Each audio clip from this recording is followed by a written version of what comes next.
What's going on YouTube? It is your boy Sneakerheadpat coming to you with another video.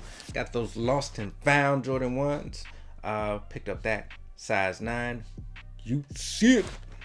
Colorway on the box, we got varsity, red, black, sail, and muslin. These retail for $180. Some of y'all been on my head top about this damn review, man. So here we go. Right off the bat, it does come with this this receipt right here, which kind of goes along with the theme.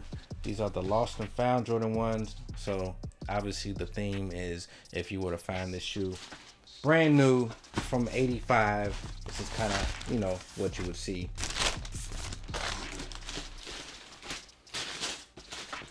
And then of course the different color box lid. You got a regular Jordan 1 box lid, and then the orange, you know, kind of feeds into the whole theme. If you were to find like an old pair in the garage, it may not have its the original lid it came with, but here it is, man. The Air Jordan 1 Lost and Found. Probably one of the most anticipated releases of 2022. Everybody was going after these, and I saw a lot of heartbreak out there, but I saw a lot of W's too. I'm just glad I got mine. You feel me? But I don't really have any complaints, man. I was relieved when I saw final pictures, just because I thought they were gonna do us dirty with this release, man. I was afraid like they were gonna go way too overboard with the aging. I was expecting like a super yellow, brownish almost midsole. I thought they were gonna go crazy with the collar cracking and everything. When I heard it had cracked leather on the white panels, I thought that was gonna be way overdone too. Like it was just gonna be a crusty ass, old looking Chicago 1. But I was relieved when I saw this is what we were getting. They did a dope job, man. They definitely didn't go too overboard. And they stayed true to the theme. Hit the color on the head. The leather is actually pretty good. Even on the cracked leather, it feels pretty good. It don't feel too rough. It still feels soft, even though it has a slightly rough texture. I don't know if you can see the cracked leather. I may have to add B-roll in there. But looks a little more cracked on like the black collar area. And then of course you got like an off-white look on the midsole, and then on the tongue, of course. They went back and gave us that OG style Nike Air tag on the tongue. Wings logo is flames, man. Like if you compare this Wings logo to the previous remastered Jordan 1s, this Wings logo is on another level. Just the way it looks and feels. The old Wings logo is ass compared to this one. I'm talking about this Wings logo. It looks trash compared to this one right here. This is what we should have been getting right here. Other than that, they upgraded the swoosh. Looks more like the 85 swoosh. The shape looks better. I still would say go true to size, or maybe a half size down if you got a narrow foot. But yeah, they did their thing on these, man. Full grain leather. I compared these to the 2015 Chicago's, and I will say I feel like the quality is better on these. It's a full grain leather.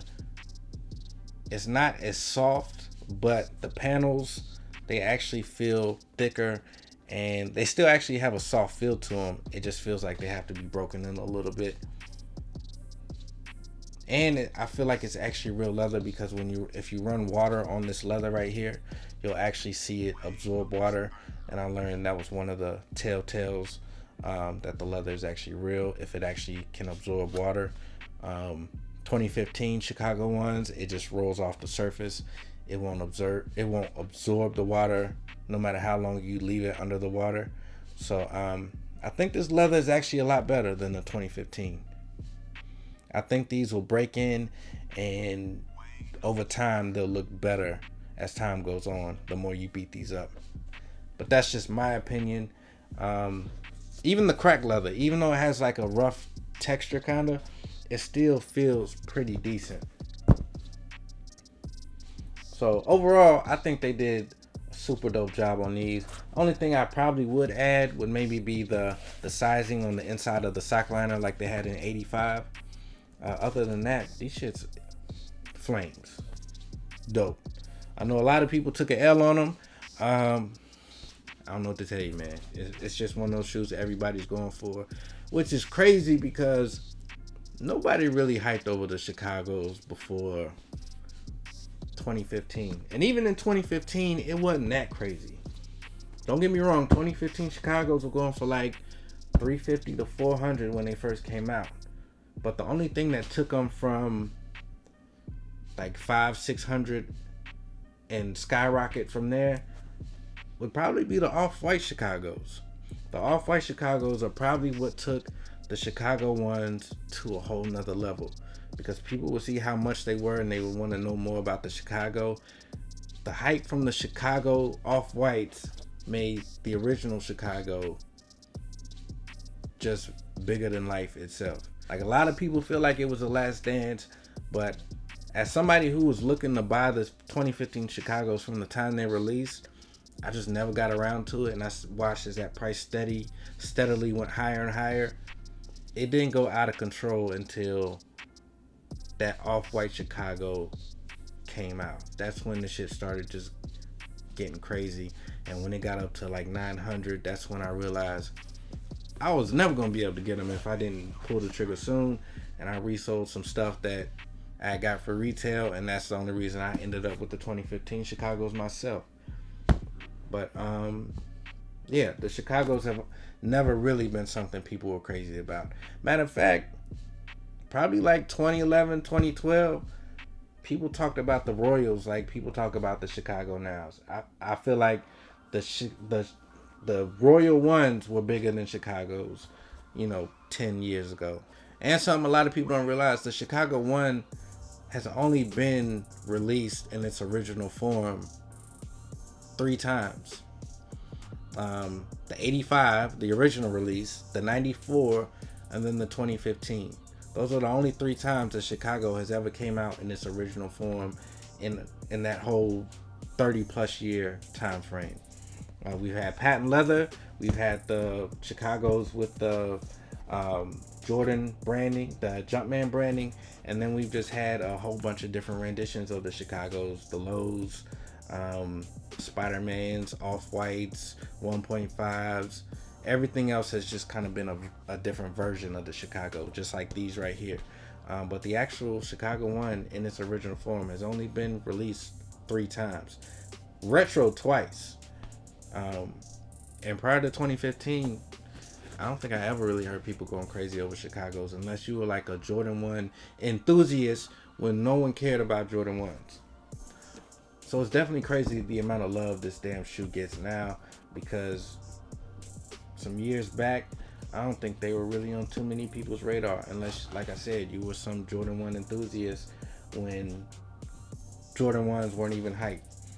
Before that, I would have said it would be the Bread or the Royal one. But yeah, it's just crazy how things change. That's why I don't feel that bad for people who get so heartbroken over not owning the shoe, because most people's love for it is brand new, man. This shoe has been around for 30 plus years and nobody has really loved it like that until, I don't think it's had this kind of love since the Off-White Chicago came out, honestly. But that's just my opinion. Anyway, I'm gonna go ahead and hop into that on foot. Comment, like, subscribe, shoot me some feedback. Follow me on Instagram at Sneakerheadpat. Appreciate y'all rocking with me, and I will see you next video. Peace.